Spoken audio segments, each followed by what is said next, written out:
waxaa maanta magaalada Jowhar ee caasimada dowlad goboleedka Hirshabelle soo gaaray madaxweynaha dowlad goboleedka Hirshabelle Cali Cabdullaahi Cusuble asagoo howlo shaqo uga maqnaa magaalada Jowhar ee caasimada dowlad goboleedka Hirshabelle. Madaxweynaha ayaa markii uu garoonka soo gaaray waxaa ku soo dhaweeyay madaxweyne ku-xigeenka dowlad goboleedka Hirshabelle gudoomiyaha baarlamaanka wasiiro iyo xildhibaano ka tirsan baarlamaanka Hirshabelle waxaana safarkiisa ka warbixiyay wasiirka warfaafinta dowlad goboleedka Hirshabelle Mahad Xasan.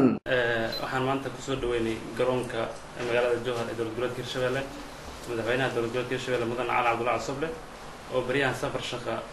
wadanka dibadiisa uga maqnay wuxuu safar shaqo ku soo maray dalka Ingiriiska oo uu soo qaybgalay shirkii kadib wuxuu safar ku soo maray dalka aan dariska nahay ee Kenya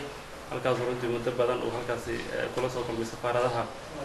halkaasi ku sugan iyo dowladda Kenya waxaan sidoo kale madaxweynuhu uu muddadan soo joogay oo safar shaqo u joogay magaalada Muqdisho oo maanta aan ku soo dhaweyn magaalada Jowhar waxaan runtii aad ugu mahadcelinaynaa soo dhaweyntii ay noo muujiyeen iyo taageeradii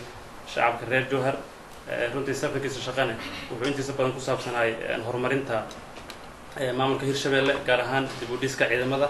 oo runtii maanta aan idin hadlayna ka bilowday ciidamadii booliska in dib loo xoreeyo oo runtii la tababaro magaalada Beledweyne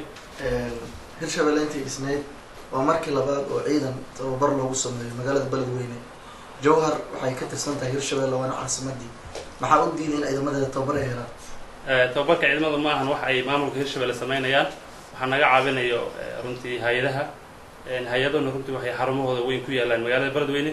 waa waxyaabaha madaxweynaha culayska uu saaray ku shaqeynaya in UN-ka ay soo degaan caasimada Jowhar oo inta badan culayska aan saarayno qorshaha noogu soo xigay 600 wuxuu yaal askar kaariso 1200 in Jowhar lagu tababaro. dhanka kale gudoomiyaha baarlamaanka dowlad goboleedka Hirshabelle Sheekh Cismaan Barre Maxamed ayaa baaq nabadeed waxa uu u diray beelo walaalo ah oo dirir ku dhaxmaraysa deegaano ka tirsan Galgaduud iyo Hiiraan waxa uuna ugu baaqay in ay joojiyaan dagaalka colaadahaas waxaan leeyahay soo noqnoqda hala joojiya cid kastoo halkaas wax ka wadana ama maal ku bixsan waxaan leenahay waa Ramadaan maalkaada meel xun ku bixin waxaan leeyahay markii hala joojiya xabadaas cid kastoo ka qayb qaadanaysa waa inay nabad u bedeshaa aad iyo aad u mahadsantihiin waxaa kaloo rabaa in ku daro haloo laga nugaado dadka yacni nabadgelyada ka shaqeynaya ugaasada waxaan leeyahay ama duubabka dadka aad u tihiin adinkaa xukumo yacni beelaha yacni waa duub waa in xabadaas joojisaan sidoo kale waxaan u baaqayaa ciidamada walaalaha hiil walaal ee Djibouti Amazon iyo ciidamada dowladda aan dadkana walaalaha aan haydan oo Djibouti Ethiopia ayagana in ka qayb qaataan inaysan cidna weydiisan waxay fasax u yihiin dagaalkaas si rasmi ah joojiyaan wafdigaani maanta soo gaaray magaalada Jowhar ayaa lagu wadaa inuu kulamo la qaato bulshada rayidka ee ku dhaqan magaalada Jowhar Maxamed Yaasiin Mahdi Maxamed Qalfa Jubba Shabeelle News Jowhar.